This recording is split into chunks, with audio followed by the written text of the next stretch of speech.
আজ থেকে নির্বাচনী প্রচারে নেমে পড়েছেন কংগ্রেস প্রার্থী হাফিজ রশিদ আহমেদ চৌধুরী। মঙ্গলবার প্রার্থিত্ব নিশ্চিত হওয়ার পর বৃহস্পতিবার করিমগঞ্জ জেলার বদরপুরে উপস্থিত হয়েছেন তিনি। এদিকে প্রচারে পিছিয়ে নেই বিজেপি প্রার্থী কৃপানাথ মাল্লাও। এ বিষয়ে আমরা সরাসরি কথা বলবো করিমগঞ্জের প্রতিনিধি মিষ্টি দত্তের সঙ্গে। মিষ্টু, আজ করিমগঞ্জে এসে উপস্থিত হয়েছেন কংগ্রেস প্রার্থী হাফিজ রশিদ আহমেদ চৌধুরী। তিনি কি বার্তা দিলেন করিমগঞ্জবাসীকে এবং তার নির্বাচনী প্রস্তুতি কিভাবে এগোচ্ছে? স্থানীয়দের মধ্যে কতটুকু কৌতূহল দেখতে পেয়েছো তাকে নিয়ে?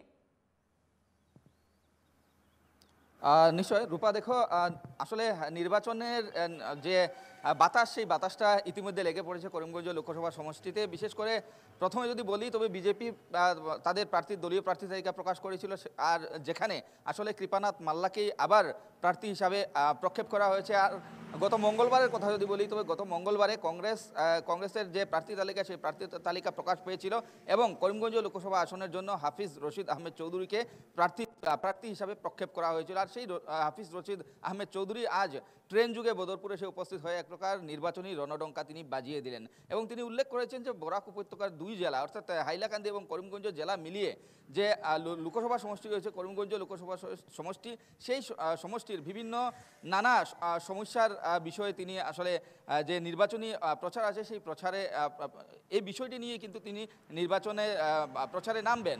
তৎসঙ্গে কার বিষয় নিয়েও কিন্তু যথেষ্ট তাৎপর্যপূর্ণ মন্তব্য তিনি করেছেন। আজ বদরপুরে উপস্থিত হয়ে তিনি উল্লেখ করেছেন যে যেহেতু ইতিমধ্যে লাগু হয়েছে, তার জন্য কিন্তু উনি অভিযোগ করে বলেন যে হিন্দু বাঙালিরা তার জন্য আসলে সমস্যায় পড়বেন বলে তিনি এমনটাই অভিযোগ করেছেন। এই মুহূর্তে যদি করিমগঞ্জ লোকসভা সমষ্টির বিস্তর যে পরিকাঠামো রয়েছে সেই বিষয়ে যদি আমরা কথা বলার চেষ্টা করি, তবে মূল যে তিন দল অর্থাৎ প্রতিদ্বন্দ্বী তিন দল বিজেপি, কংগ্রেস এবং এআইডিএফ, অর্থাৎ কংগ্রেস এবং বিজেপি দল ইতিমধ্যে তাদের প্রার্থী ঘোষণা করেছে, থাকলো কেবলমাত্র এআইডিএফ। আর এই মুহূর্তে আমরা বলতে পারি যে লক্ষণীয় বিষয় হচ্ছে করিমগঞ্জ লোকসভা যে সমষ্টি রয়েছে, সেই সমষ্টি সংরক্ষণমুক্ত হওয়ার পরেই কিন্তু দেখা গেছে যে অর্থাৎ সংখ্যালঘু যারা ভোটার রয়েছেন তাদের সংখ্যা, আমরা যদি বলি হিন্দু বাঙালিদের থেকে প্রায় 2 লাখ অধিক।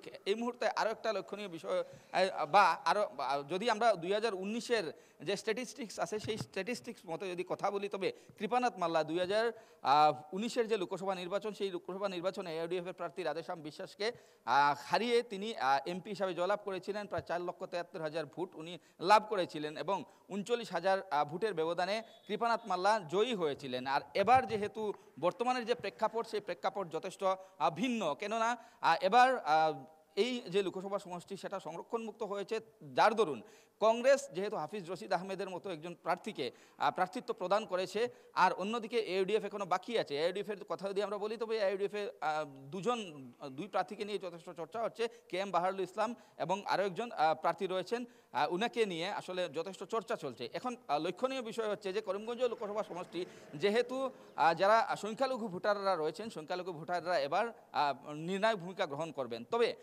কেন বিজেপি আবারও কৃপানাথ মাল্লাকে প্রার্থী হিসাবে প্রক্ষেপ করলো, এখানে কিন্তু যথেষ্ট তাৎপর্য রয়েছে। কেননা যেহেতু পূর্বের কথা যদি বলি, তবে সংরক্ষিত ছিল সেখানে একমাত্র অর্থাৎ তফসিলি জাতি সম্প্রদায়ের যারা হিন্দু রয়েছে, সেই হিন্দু প্রার্থীরাই প্রার্থী হিসাবে আসলে প্রতিদ্বন্দ্বিতা করেছিলেন। কিন্তু এবার দেখা গেছে যে যেহেতু ওপেন ফর অল হয়েছে করিমগঞ্জ লোকসভা সমষ্টি, সেই মতে এখানে যে কোনো কেউ প্রার্থী হিসাবে দাঁড়াতে পারে। অর্থাৎ এআইডিএফ এবং কংগ্রেসের কথা যদি বলি, তবে এআইডিএফ এবং কংগ্রেস দুই দলই কিন্তু সংখ্যালঘু কোনো একজন প্রার্থীকে প্রক্ষেপ করবে। অর্থাৎ কংগ্রেস ইতিমধ্যে সংখ্যালঘু একজনকে প্রক্ষেপ করেছে, এআইডিএফও কিন্তু সংখ্যালঘু কাউকে প্রক্ষেপ করবে। অর্থাৎ যেহেতু 2 লাখ ভোটের ডিফারেন্স রয়েছে, সেই জায়গায় কৃপানাথ মাল্লার জয় কীরকম সুনিশ্চিত হবে সেটা কিন্তু প্রশ্নচিহ্নের মুখে।